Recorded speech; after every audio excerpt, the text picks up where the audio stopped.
Assalamualaikum warahmatullahi wabarakatuh. Nama saya Muhammad Yazid Taufik bin Arifai. Nombor metrik 068872. InsyaAllah pada kali ini kumpulan kami yang terdiri daripada 4 orang akan membentangkan tajuk Fath wal Imalah wa Taqlil, bermula daripada bait 291 hingga 305 daripada matan Asy-Syatibi. Seterusnya baitnya adalah wa hamzatu minhum wal kisai ba'dahu amala zawatil ya'i haitsu ta'assala, iaitu Imam Hamzah dan Kisai membaca dengan imalah pada semua huruf ya yang mana asalnya daripada huruf alif, sama ada alif yang ditukar kepada ya itu daripada isim ataupun fi'il. Bait yang kedua, wa tathniyatul asma'i takshifuha wa in radatta ilaika al-fi'ala sadafat manhala. Di sini cara untuk mengetahui bahawa huruf ya tersebut adalah huruf alif, hendaklah huruf alif pada kalimah isim tersebut ditukar ataupun ditukarkan kepada musanna ataupun dua yang akan menghasilkan ya, dan hendaklah dibaca dengan imalah. Contohnya adalah al-fata, musannanya adalah al-fatyan, maknanya akan dibaca dengan imalah lah. Manakala bagi huruf alif pada kalimah fi'il pula, apabila bersambungan atau terdapat tak mutakallim ataupun tak mukhatab di hujung kalimah, maka dibaca dengan imalah. Contohnya ishtari, ada tak mutakallim ishtaraitu, ataupun di hujungnya ada tak mukhatab, maka dibaca dengan imalah ishtaraita. Seterusnya, sekiranya pada kalimah ya, pada kalimah fi'il itu huruf waw dan ia asalnya bukanlah alif seperti bada dan naja, maka sepakat qurra tidak membacanya dengan imalah. Bait yang seterusnya adalah hada washtarahu wal hawa wa hudahum. Contoh-contoh kalimah yang dibaca dengan imalah ialah al-huda, ishtarah, al-hawa, hudahum dan seumpamanya. Maka akan dibaca al-hudai, ishtarih, al-hawi dan hudahum. Wa fi alifit ta'nithi fil kulli mayyala. Imam Hamzah dan Kisai juga membaca imalah pada semua huruf alif yang menunjukkan muannath, yakni alif maksurah, sama ada hakiki ataupun majazi, dan keadaannya sama ada fa fi'ilnya itu berbaris fathah ataupun dhammah ataupun kasrah, seperti salwa, tubah dan nadiza dan sebagainya. Makanya Imam Hamzah dan Kisai ini akan membaca dengan salwe ataupun tube ataupun dize. Bait yang seterusnya adalah wa kaifa jarat fa'ala fa fiha wujuduha wa in dhamma aw yuftah fa'ala fa hasila. Di sini Imam Hamzah dan Kisai ini akan membaca imalah pada semua alif maksurah, sama ada timbangan wazan pada kalimah fa'ala, sama ada fa' fi'ilnya berbaris fathah seperti salwa ataupun berbaris dhamma, tuba, qurba, atau berbaris kasrah seperti simahum, diza. Maka Imam Hamzah dan Kisai ini akan membaca kalimah-kalimah tersebut dengan imalah. Contohnya qurbe, tube ataupun dize, simahum dan sebagainya. Mereka juga akan membaca dengan imalah pada semua alif maksurah pada wazan fu'ala, seperti kusale ataupun usare dan sebagainya. Assalamualaikum warahmatullahi taala wabarakatuh. Ismi Muhammad Hasnain bin Zakaria, nombor metrik 068747. InsyaAllah saya akan syarah matan pada tajuk Fath wal Imalah pada bait 295 hingga 298. Wa fi ismin fil istihami anna wa fi mata ma'an wa asa aidan amala wa kul bala. Dibaca imalah alif pada isim istifham di dalam Al-Quran seperti pada kalimah-kalimah berikut: anna, mata, asa dan bala. Wa ma rasamu bil ya'i ghayra lada wa ma zaka wa ila min ba'du hatta wa kul ala.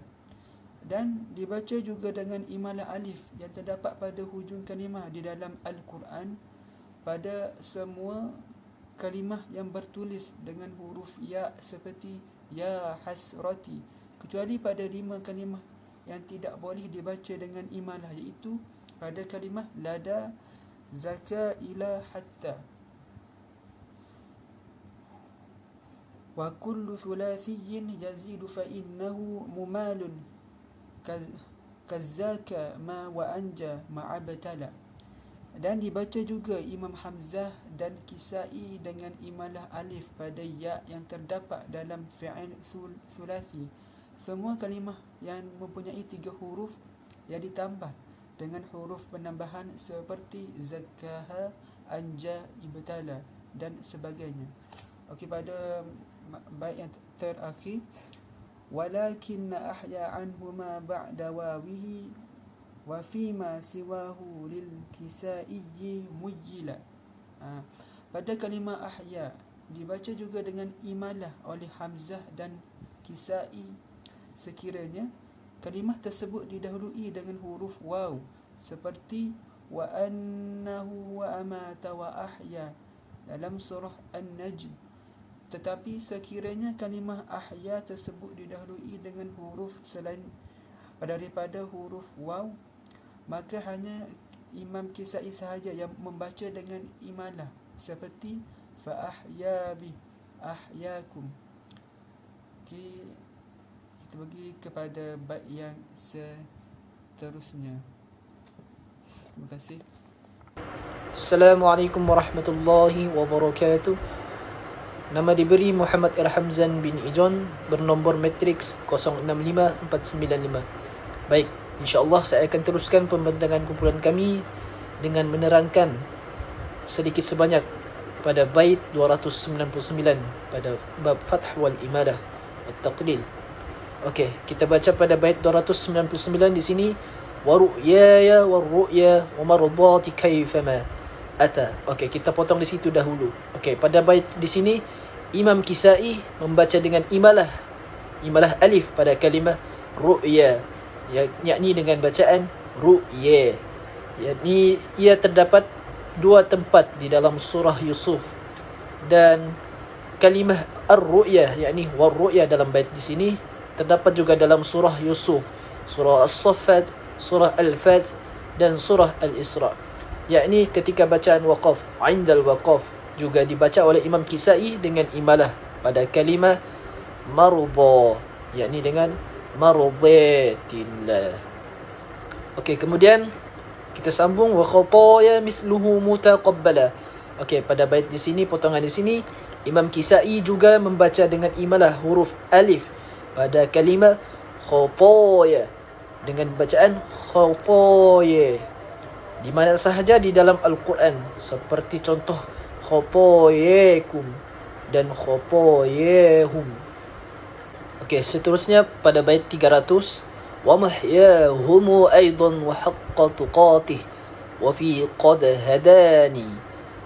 Okey, pada bait 300 di sini Imam Kisai dikatakan juga membaca dengan imalah alif pada kalimah mahyahum Pada bait di sini wa mahyahum, di situlah lafaz al-Quran yang akan dibaca imalah alif oleh Imam Kisai dalam surah, yakni surah Al-Jasiyah. Dalam bait di situ wa haqqa tuqatih, wa haqqa tuqatih di situ bermaksud ia merupakan surah Al-Jasiyah, lafaz yang berada dalam surah Al-Jasiyah. Dan juga dalam surah Ali Imran wa fi qad hadani, dalam surah fi Ali Imran, dan juga dalam surah Al-An'am. Maka pada lafaz mahyahum, haqqa tuqatih dan wa fi qad hadan akan dibaca imalah oleh Imam Kisai dengan bacaan mahyahum wa qad hadan dan haqqa tuqatih. Kemudian kita sambung laisa amruka mushkila. Okey, pada bait sambungan di sini dia hanya sebagai pelengkap ataupun pelengkap bait qasidah ini sahaja. Okey, baik. Pada bait 301 pula wa fil kahfi. Okey, baik. Pada bait 301 pula wa fil kahfi ansani wa min qablu jaa man asani wa awsani bi maryama yujtala. Okey, pada bait 301 di sini Imam Kisai akan membaca imalah pada kalimah wa ma ansani, yakni dengan bacaan wa ma ansani dalam surah Al-Kahfi. Dan terdapat juga pada satu kalimah yang terletak sebelum surah Al-Kahfi. Dalam bait di sini dia kata wa min qablu, maknanya di situ sebelum surah Al-Kahfi, yakni pada lafaz asani, ya, Imam Kisai akan membaca dengan imalah juga asani pada surah Ibrahim. Kemudian pada satu kalimah juga wa awsani bi maryam yujtala, pada bait di situ dia sebut maksudnya di situ ialah pada kalimah awsani juga akan dibaca imalah oleh Imam Kisai di dalam surah Maryam bi maryam yujtala. Kemudian kita beralih kepada bait yang terakhir 302 wa fiha wa fi tasina atani alladhi adha'tu bihi hatta tadawwa mandala. Okey, dan di sini juga wa fiha wa fi tasin pada kalimah atani dalam surah Maryam dan An-Naml. Untuk kita mengetahui surah Maryam dan An-Naml, kita lihat kepada bait di situ wa fi tasin. Tasin ini merupakan huruf hijaiyah yang berada dalam surah Maryam dan An-Naml, yakni pembuka surah Maryam dan An-Naml. Maka dibaca oleh Imam Kisai dengan imalah pada kalimah atani, yang akan dibaca dengan atani. Kemudian adha'tu bihi hatta tadawwa mandala. Okey, di sini dia sama seperti sebelum ini, dikatakan sebagai pelengkap bait qasidah sahaja, yakni bait allazi adha'tu bihi hatta tadawwa mandala. Wallahu a'lam bis-shawab. Bismillahirrahmanirrahim. Assalamualaikum warahmatullahi taala wabarakatuh. Alhamdulillahi rabbil alamin, wassalatu wassalamu ala asyrafil anbiya'i wal mursalin wa ala alihi wa sahbihi ajma'in. Nama diberi Amirul Abrar bin Hasbullah, nombor matrik 065452. Saya akan sambung perbincangan ataupun pembentangan bab fathah wal imalah wat taqlid. Yang mana bab fathah wal imalah ini, bacaan imalah ini pada asalnya dibaca oleh Imam Hamzah dan Imam Kisai. Adapun ketika Imam Kisai sahaja akan baca imalah dan Imam Hamzah tidak baca imalah dengan sebab yang tertentu. Baik, kita sambung kepada matan yang ke-303, bait yang ke-303.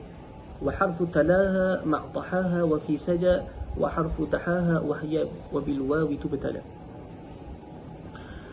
Dalam matan ini dia menceritakan kalimah yang mana dikhususkan kepada Imam Kisai sahaja untuk dibacakan imalah pada huruf alif. Yang pertama kalimah wa harfu talaha, talaha. Yang kedua kalimah tahaha. Talaha dan tahaha ini dia berada di dalam surah Asy-Syams. Contohnya dia akan baca wal qamari idza taliha, dan kalimah tahaha Imam Kisai akan membaca dengan wal ardi wa ma tahiha. Dan juga wa fi saja, kalimah saja yang ada dalam surah Ad-Duha, wal laili idza saji, dia akan baca dengan imalah. Wa harfu dahaha, dan juga pada kalimah dahaha dalam surah An-Nazi'at, والأرض بعد ذلك دحيها. Adapun kalimah talaha, tahaha, saja dengan dahaha ini diimalahkan oleh Imam Kisai kerana ia termasuk zat al-waw yang dikecualikan sebagaimana maksud matan wahya bil waw itu betala. Baik, kita pergi ke matan yang ke-304. Wa amma duhaha wad-duha wal-riba ma'al quwa fa'amalaha wa bil wawi tukhtala.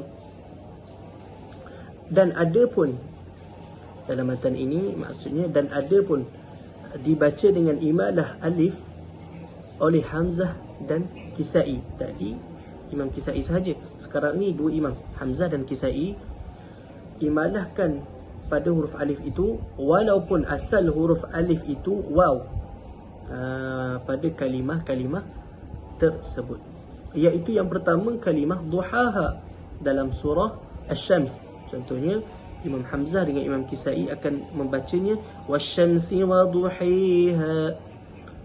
Seterusnya kalimah ad-duha pun Hamzah dan Kisai akan membaca dengan imalah wad-duhi. Seterusnya kalimah war-riba, iaitu di semua tempat dalam Al-Quran, ar-ribi. Dan kalimah ma'al quwa, kalimah quwa pun Hamzah dan Kisai akan membaca dengan imalah 'allamahu syadidul quwi dalam surah An-Najm. Dan fa'amalaha wa bil wawi tukhtala itu hanya sebagai pelengkap bait qasidah sahaja. Kita pergi kepada matan yang ke-305. Wa ru'yaka ma'mathwaya anhu li hafsihim wa mahyaya mishkatin hudaya qad injala. Dalam bait ini menceritakan bahawa dibaca juga dengan imalah alif pada kalimah ru'ya wa ru'yaka, pada kalimah ru'ya, dan mathwa ma'al mathwa, dan kedua-duanya ini di dalam surah Yusuf oleh Hafs ad-Duri daripada Al-Kisai. Jadi Imam Duri Al-Kisai akan membaca dengan imalah pada huruf alif yang ada pada kalimah ru'yaka dan mathwa di dalam surah Yusuf. Contohnya la taqsus ru'yaka ala ikhwatik. Dan untuk kalimah mathwa dia akan baca innahu rabbi ahsana mathwi. Wa mahyaya, begitu juga dibaca imalah alif pada kalimah mahya dalam surah An'am. Contohnya qul inna salati wa nusuki wa mahyi dalam surah An'am. Kamishkah dalam surah An-Nur, contohnya dia akan baca masalu nurihi kamishki. Dan huda di dalam surah Al-Baqarah dan surah Taha, contohnya faman tabi'a hudi dalam surah Al-Baqarah. Dalam surah Taha pula faman ittaba'a hudi. Jadi Imam Duri Al-Kisai akan membaca dengan imalah pada kalimah mathwa, ru'ya, mahya, kamishkah dan huda.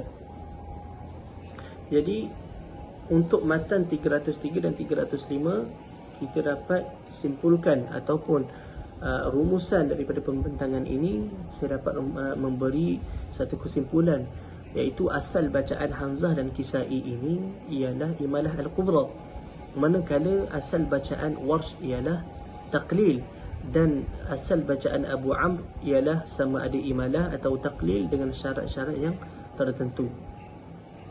Itu sahaja perkongsian perbentangan saya dalam bab Fathah wal Imalah, khusus pada bait 303 hingga 305. Wallahu a'lam. Assalamualaikum warahmatullahi wabarakatuh.